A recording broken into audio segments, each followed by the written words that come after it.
Do you remember the first article that got published that you wrote? My wife and I were driving to church one morning. We passed a Subaru, and the Subaru had two bumper stickers on the back. One said "coexist," and then on the other side of the Subaru, it said "resist."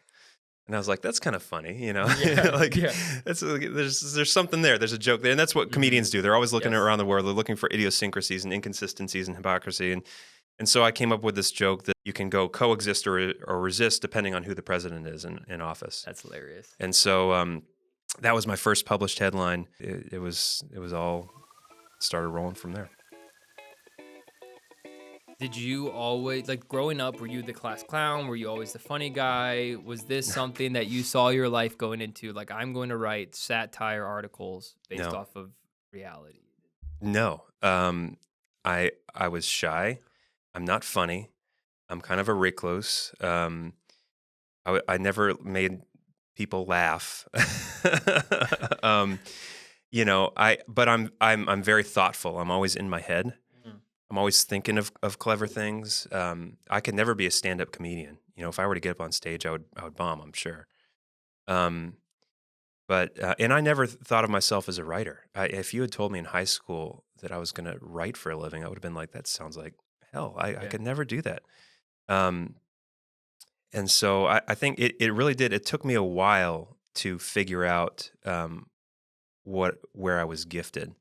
Took me a long time of floundering in the corporate world. I did sales, I did supply chain management, I did aviation stuff. I worked here in Detroit for a while, and it took me a while to kind of figure out that I was a I had a different bent, I guess. So walk me through that. You were going through different career paths, and at what point? I remember before the camera was rolling, you said you started a podcast with your brothers, and Yeah, then when did you start writing for the first time? Were you writing the whole time, or when did you actually start putting work into your own articles?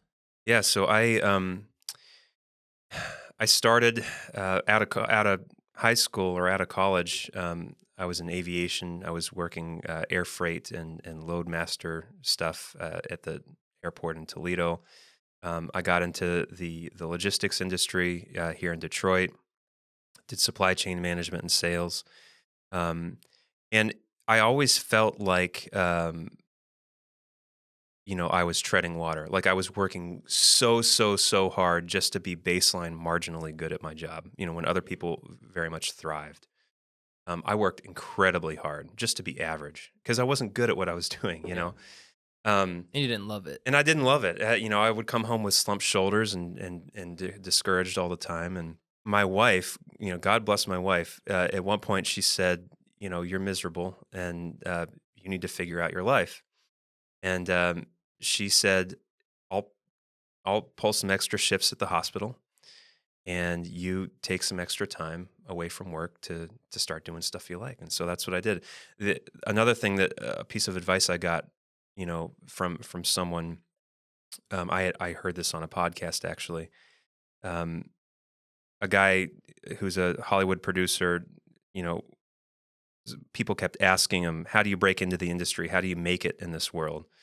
And the advice that he gave was that people who do, and people who don't do. And that seems kind of cryptic, but I got it right away. I was like, okay, I'm not going to wait for life to come to me. I'm going to start doing things, and just whether it works out or not, I don't care. I'm just going to start Mm. doing things that I like. And so, um, oh gosh, maybe 2015, I started. Not 2015, 2018.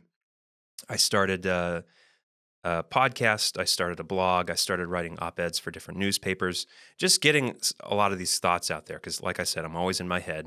I'm always turning things over in my head, and so I Mhm. just started blurting it out in different channels, and that turned into a job at the Bee. I mean, it's very it never somewhere I never saw myself being, and it's a dream come true.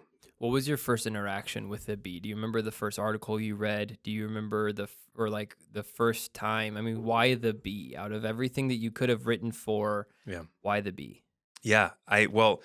I was a '90s evangelical kid. I grew up in the '90s Christian world in America, which is a very unique niche culture that a lot of people don't understand and has a lot of weirdness to it. And um, I the Babylon Bee got that culture in a way that I had never seen before. I remember the first article I came across in my feed was a headline, Holy Spirit unable to move through congregation after the fog machine breaks. And I was like, this is amazing. Who are these guys, you know? And so early on, my attraction to it, and I think a lot of people's attraction to it was just the fact that there were these really funny guys writing jokes, making fun of the Christian world from inside the Christian world. They understood it.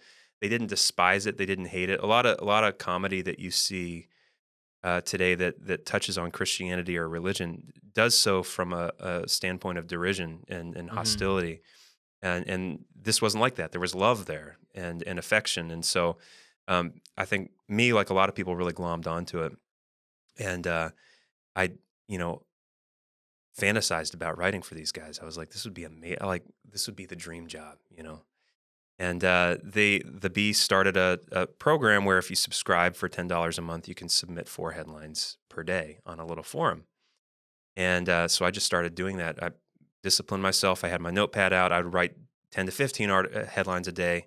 I'd submit my 4 best, and I did that for 6 months. And a couple of them started getting published, and then more and more and more. And paid a lot of attention to what was being published and what wasn't, what was working, what wasn't, and adjusting my style to fit that. Kyle Mann, the editor-in-chief, really created the voice and the comedy of the Bee, and so I see myself as really just kind of imitating his voice. Right.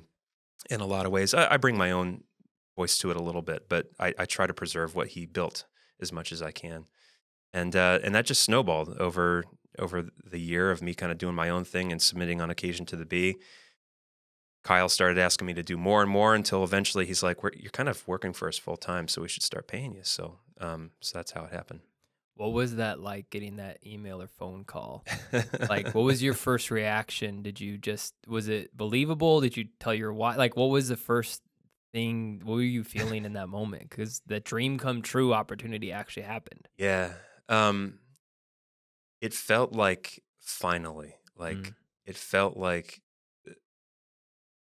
I have finally landed on what I was meant for. And that seems kind of melodramatic maybe, but I used to have dreams of a reoccurring dream I had all through my corporate career.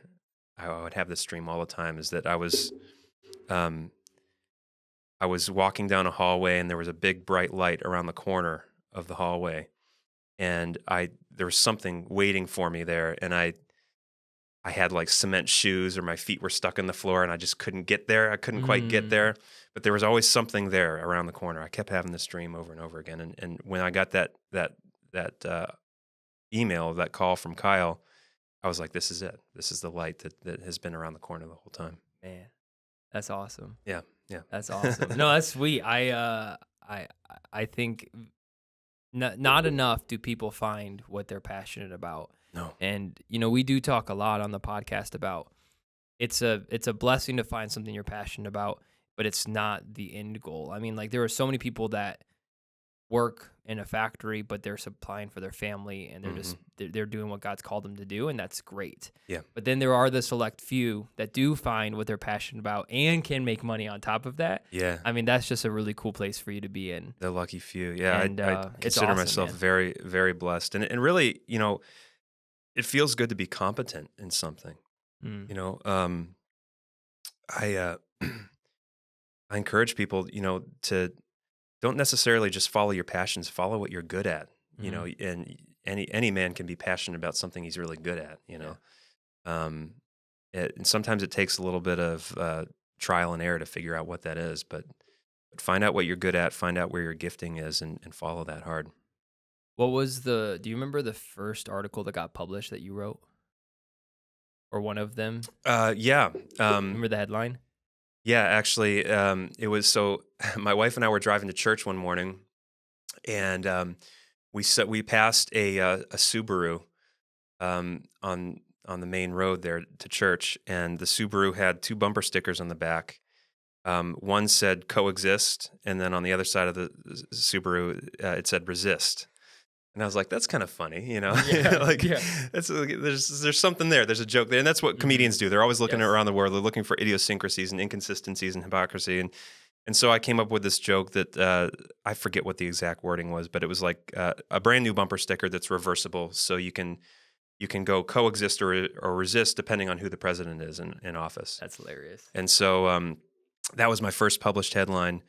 And I was so thrilled that I got that headline published. I actually made the bumper sticker for real. I found a manufacturer in Australia that made double-sided magnetic like magnets. I mean, it's smart. That's a good business. I got the coexist and resist on opposite sides, and I sent a couple of them to Kyle, along with a satirical form letter from the CEO of this bumper sticker company, and I was the CEO of this bumper sticker company.